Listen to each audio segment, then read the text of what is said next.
Hello বন্ধুরা, তো আজকে বানাবো আমি সাবুর পায়েস। তার জন্য প্রথমে 1 কাপ সাবুকে আমি ভালোভাবে 1 কাপ জলের মধ্যে ভিজিয়ে নিয়েছি। তারপরে ছেঁকে নিয়েছি, যদি কোনো এক্সট্রা জল থাকে তাহলে সেটা ঝরে যাবে।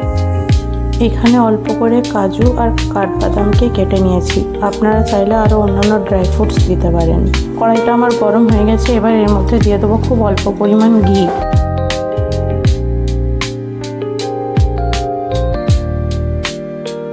আমি 1.5 টেবিল চামচের মতো ঘি দিয়েছি। ঘিটা খুব বেশি গরম হতে টাইম লাগবে না, হালকা গরম হতে আমি এর মধ্যে ভেঙে রাখা কাজুগুলো ভালোভাবে ভেজে নেব।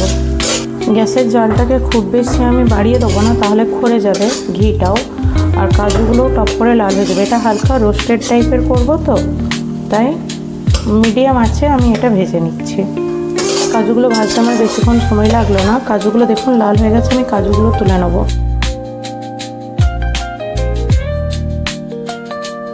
এই তেলের মধ্যেই আমি কেটে রাখা কাঠবাদামগুলো হালকা করে ভেজে নেব।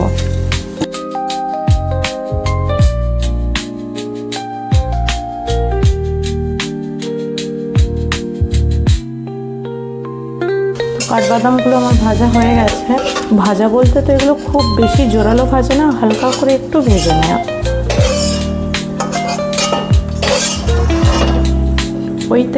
ওই ঘিয়ের মধ্যেই আমি আরেকটু পরিমাণ সামান্য ঘি দিয়ে দিলাম, 1/2 টেবিল চামচের মতো। ঘিটা আমার গলে গেছে। এবার এর মধ্যে আমি ভিজিয়ে রাখা সাবুদানাগুলোকে দিয়ে দেবো।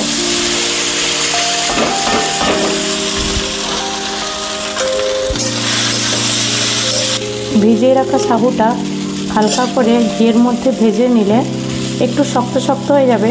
তাহলে আমাদের যখন পায়েসটা হবে, সেই পায়েসটার মধ্যে এই সাবুটা বলের মতো দেখতে লাগবে। ঘিটা দেবার কারণে দেখুন, যখন আমি সাবুটা দিচ্ছি আমার সাবুটা কিন্তু কড়াইয়ের মধ্যে লেগে যায়নি, একটার সাথে একটার সাবু চিটিয়ে যায়নি। এবার আমি এর মধ্যে লিকুইড দুধটা দিয়ে দেবো।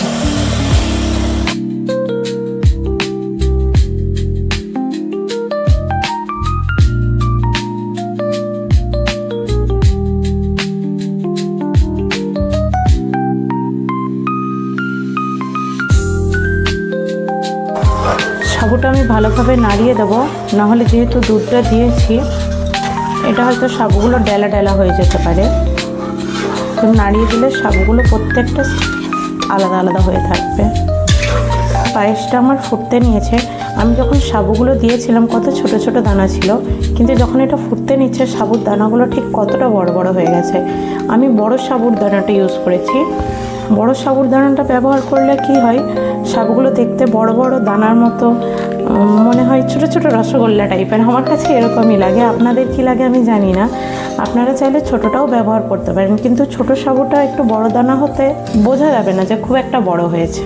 তো এটা আমার ফুটে গেছে ভালোভাবে, আমি আঁচটা কম করে দিলাম। এবার এর মধ্যে আমি দিয়ে দেবো আমুলের মিল্ক মেডটা। এটা দিলে কালারটাও একটু চেঞ্জ হবে, আর চিনির পরিমাণটাও আমার কম লাগবে, কারণ এটার একটা নিজস্বতা মিষ্টতা থাকে।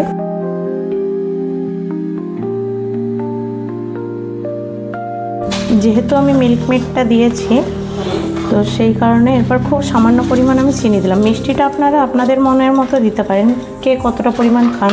আমার মনে হয় পায়েস তো মিষ্টি জিনিস, তাই একটু মিষ্টি মিষ্টি খেতে ভালো লাগে। তো আমার চিনিগুলো গলে গিয়েছে। এবার এর মধ্যে আমি ভেজে রাখা কাঠবাদাম আর কাজুটা দিয়ে দেবো।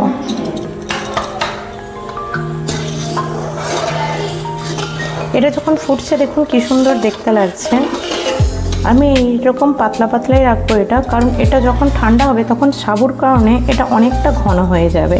এবার এর মধ্যে আমি গুঁড়ো করে রাখা এলাচটা ভালোভাবে ছড়িয়ে দেবো। তো আমার সাবুর পায়েস রেডি হয়ে গেছে। আমি এবার গ্যাসটা অফ করে দেবো। আপনারা চাইলে এইভাবে বাড়িতে বানিয়ে খেয়ে দেখতে পারেন। আশা করি আপনাদের খেতে খারাপ লাগবে না। আপনাদের সাথে দেখা হচ্ছে নেক্সট ব্লগে।